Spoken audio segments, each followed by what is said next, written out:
In this video, I'll be teaching you about applied dominant chords for songwriting. So let's take our C major scale as an example. We have C through B with no sharps or flats. If we stack thirds onto these notes, using only notes that occur naturally within the scale, we get these naturally occurring triads. If we stack another row of thirds on top, we get naturally occurring seventh chords. Notice that the only naturally occurring dominant seventh chord is our 5-7 chord, G7. The 5-7 chord is a pivotal part of the major key. The reason for this is because of how 5-7 resolves to 1. Listen to this. That sounds good, but now listen to this.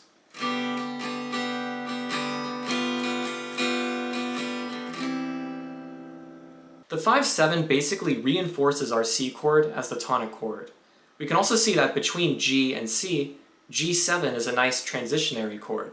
So what if we want to use that same concept, but apply it to other chords, without necessarily changing keys?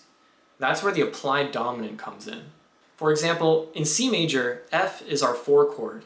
The dominant 5 chord in F major is C7. But obviously C7 doesn't occur naturally within C major because it contains B flat instead of B natural. But that's okay. We can use C7 as a nice transitionary chord between C and F. It wouldn't be a 1-7 chord, but rather a 5-7 of 4 chord. Because it's not the 5 in C, but it's the 5 of the chord we're playing next, which is the 4 chord F. So this is really beneficial for us in songwriting. Let's say I wrote a chord progression and I started off with 1, 4, 6, 5. In C major, that's C, F, A minor, and G.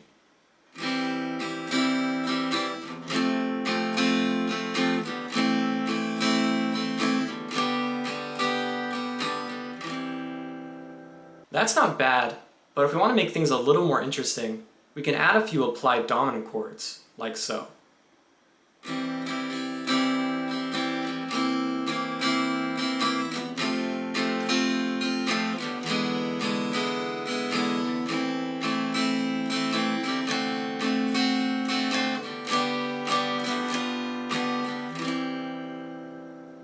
Okay, that's a lot of seventh chords, but now you have a chord progression that not only sounds more memorable, but the chords also progress a lot smoother, even though we're using chords outside of our key.